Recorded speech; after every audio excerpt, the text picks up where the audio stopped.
Olá, estamos em mais um programa Viver Direito. Eu sou a Graziele Mello, fique com a gente.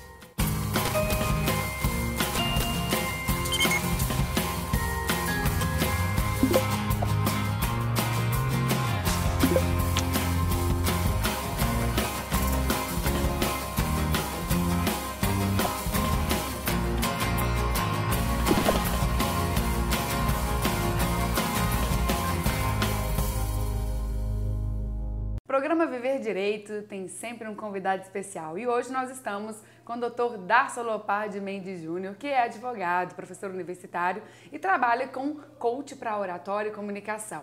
Mais ou menos isso? Isso aí. Tem um currículo extenso, então vou deixar para que você também se apresente no decorrer aí do programa. Darcio, muito obrigada. Eu que agradeço por ter vindo. E esse tema é um tema muito importante. A gente está no programa que fala de viver direito. Tem aí um certo trocadilho, né? Mas essa ideia da gente viver direito, a nossa comunicação, ela interfere muito, né? Como que foi a sua trajetória até você chegar nessa ideia de falar assim, é uma coisa que eu acho que vale a pena trabalhar? É engraçado, é até um pouco, quando eu falo, parece um pouco paradoxal. Quando eu falo com algumas pessoas sobre isso, eu sempre fui, quando mais jovem, um pouco mais retraído, algumas pessoas até me taxavam, me rotulavam de tímido, muito reservado. Eu não me sentia muito assim, mas comecei a ter um comportamento nesse sentido. E a gente vai crescendo, amadurecendo um pouquinho mais, ganhando mais confiança, e eu comecei a perceber, ao longo desse processo de amadurecimento, enfim, de crescimento profissional, que eu tinha um viés muito mais para comunicação, era um pouco muito mais extrovertido do que eu talvez me limitava a ser, por conta dos rótulos que me eram impostos até então, e comecei a descobrir esse outro lado e comecei a ter um resultado mais produtivo, mais satisfatório na minha vida pessoal, na minha vida profissional.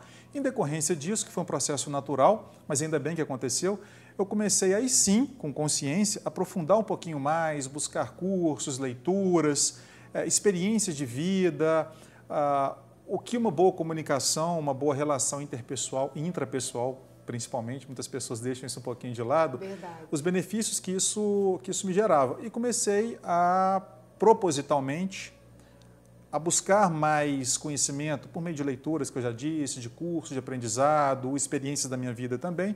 Eu comecei a desenvolver... Que tipo de cursos? Cursos voltados para essa área de comunicação? Sim, sempre gostei muito dessa parte de envolvimento com as pessoas, de comunicação em público, em sala de aula, em equipes. Eu gosto disso. Eu, pelo menos, particularmente, vou falar de mim, eu sinto que eu me desenvolvi bastante, cresci muito, espiritualmente, pessoalmente, profissionalmente, e comecei a aprofundar nisso daí e desenvolvi alguns artigos, um livro, enfim, cursos nesse sentido, na área da comunicação, seja para um estudante, para um profissional, uma pessoa que queira se desenvolver com essa habilidade comunicacional de uma forma geral, que no meu entendimento ela é importante para qualquer pessoa e principalmente para qualquer profissional que queira, ao longo da vida, adquirir mais sucesso, mais confiança, enfim. O que você entende que a oratória pode interferir nesse desenvolvimento profissional e até humano, assim?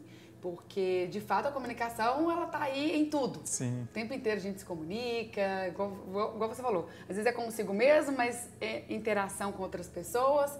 Quais são alguns impactos que você acha que isso pode gerar e, por isso, você quis ajudar também? Sim. Dar essa retribuição para o mundo. Sim, com certeza. Aquela pessoa que é possuidora de um grande poder comunicacional, de uma boa relação em público, comunicação em público, oratória de uma forma geral, ela sai na frente, melhor dizendo, de qualquer outra pessoa. Por exemplo, eu já presenciei algumas palestras, alguns cursos com pessoas, com profissionais extremamente competentes, técnicos, com temas interessantíssimos, mas pecaram naquela hora de passar informação, na hora de se relacionar com as pessoas. Então cai um pouquinho a qualidade, e eu sabia de antemão, de um conteúdo excepcional. Ao passo que outras pessoas, quando não tem um conteúdo tão excepcional assim, digamos, dessa forma, ela pode se sobressair caso ela seja detentora de uma boa comunicação, de uma boa oratória, de uma boa relação interpessoal com as pessoas que foram até ali para escutá-la, para ouvir, para aprender um pouquinho mais. Isso é só um dos exemplos, mas no âmbito familiar, no âmbito profissional, na condução de uma reunião, as pessoas elas tendem a ser mais mais desenvoltas, mais eloquentes, mais receptivas, quando são detentoras de uma boa comunicação em público. Legal demais.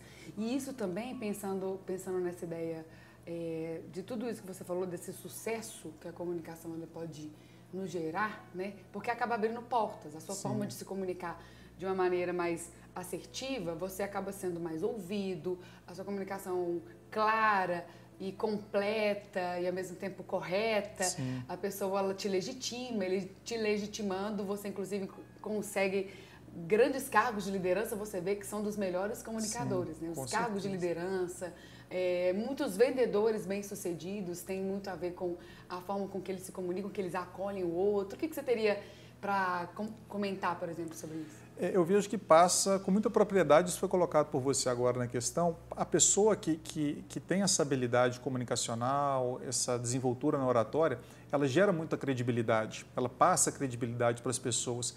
E passando credibilidade, é aquilo, ela vai efetivar uma venda, ou vai conquistar uma promoção, ou vai ser uma pessoa benquista por todas as outras que lidam com ela. E principalmente o fenômeno da reciprocidade. Quando você é uma pessoa que se comunica muito bem, que é assertiva na comunicação, pontual, objetiva, e principalmente não só que fala, mas que escuta verdadeiramente os anseios das outras pessoas, as pessoas têm uma sede por serem ouvidas. Isso aí é da natureza humana. Quando você é essa pessoa, ainda que seja de uma forma inconsciente, indireta, isso é até irrelevante nesse aspecto específico, a reciprocidade ela se faz presente. Então a pessoa te oportuniza, dá a sua vez, te escuta também, te respeita, valida o seu ponto de vista. Isso é muito importante quando você quer passar essa mensagem para os seus interlocutores, enfim, para a sua audiência, para o seu público-alvo, que pode ser uma pessoa ou 1000 pessoas de uma vez só, não tem problema.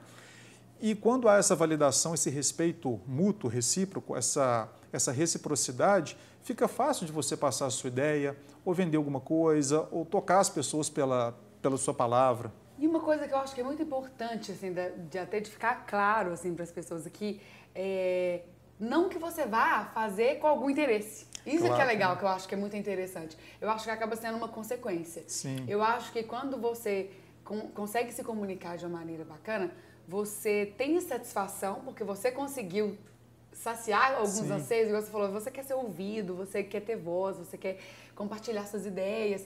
E às vezes você acha que as pessoas não te escutam, e muitas vezes tem a ver com a sua forma também de se portar, de se comunicar e de se fazer ouvido. Sim. Não é mesmo? E eu acho que isso é legal, nessa interação, porque a consequência disso é muito positiva. Então você não se comunica bem simplesmente para atingir um fim, mas também esse fim é atingido quando você consegue se comunicar bem. Então acaba sendo completo, né? Você consegue atingir um sistema todo. Exatamente. A verdade. É preciso que a gente seja verdadeiro, que a gente seja genuíno na nossa comunicação. Senão não gera conexão e a simpatia ela precisa disso. Exatamente, exatamente. Alguma coisa que ela não é visível aos nossos olhos. Então a pessoa fala, poxa, eu gosto muito daquela pessoa, meu espírito bateu, meu santo bateu, o que a gente escuta. Começa a pegar 1000 ditados, assim. Exatamente. E não tem nada demais a comunicação, na eloquência daquela pessoa, porque a comunicação ela vai muito mais além do que a eloquência por si só, mas ela envolve muito mais a relação, é o lado emocional. E quando você muito bem colocou essa questão da verdade, que a pessoa seja genuína, obviamente, guardadas as devidas proporções, eu tenho episódios, uma ocasião no exercício da minha advocacia, enfim, lidando em uma situação específica, né, que não vem ao caso, mas naquele momento tinha alguns policiais militares também, eu batendo papo com um deles, e conversa vai, conversa vem, a forma como eu e um outro colega à época conduzimos a situação, ele gostou tanto, quer dizer, foi uma forma de comunicação, não é um momento específico para que a gente tenha uma boa comunicação, uma boa relação interpessoal e uma boa comunicação interpessoal. Que depois ele ligou para a gente, pediu o cartão e ele tinha uma demanda familiar, ele passou a ser nosso cliente. Olha. E a gente teve uma comunicação bacana com ele, genuína, verdadeira, sem pensar no próximo passo, em absoluto. Isso aconteceu. E uma outra ocasião aconteceu, já há bastante tempo, na época minha irmã até advogava comigo, hoje ela não advoga mais, ela fez concurso público, Então ela estava, não me lembro se era no balcão, na Secretaria de Tribunal de Justiça ou de Fórum, e tinha um senhor que não era daqui, era do interior, de outra cidade, interior aqui de Minas, e não era advogado, com muita dúvida de uma questão, numa demanda que ele tinha lá, um processo que estava em trâmite. E a minha irmã se prontificou, explicou para ele, mostrou tudo direitinho, conversou com a serventuária, deu todo o encaminhamento para ele. E para agradecer, ele agradeceu, ela continuou ali fazendo dela. E na hora de ir embora ele falou, a senhora tem um cartãozinho? E deu o cartão para ele, não, claro, tudo bem. Agradeceu e foi embora. Eis que uma semana depois ele liga para a gente, ele veio aqui, nos contratou para diligenciarmos aí mais 2 demandas que ele tinha em decorrência daquele tratamento. Ele mandava presente para a gente, assim, mandava livro, algumas coisas interessantes. E foi uma comunicação genuína. E isso gerou empatia, gerou conexão e gerou até mesmo contratações. Exatamente. Né? E aí o retorno financeiro também vem, que é uma das coisas importantes pensando nesse trabalho. Mas o papo tá bom, fica com a gente, porque já acabou o nosso primeiro bloco, o segundo nos espera com muitas dicas interessantes para vocês.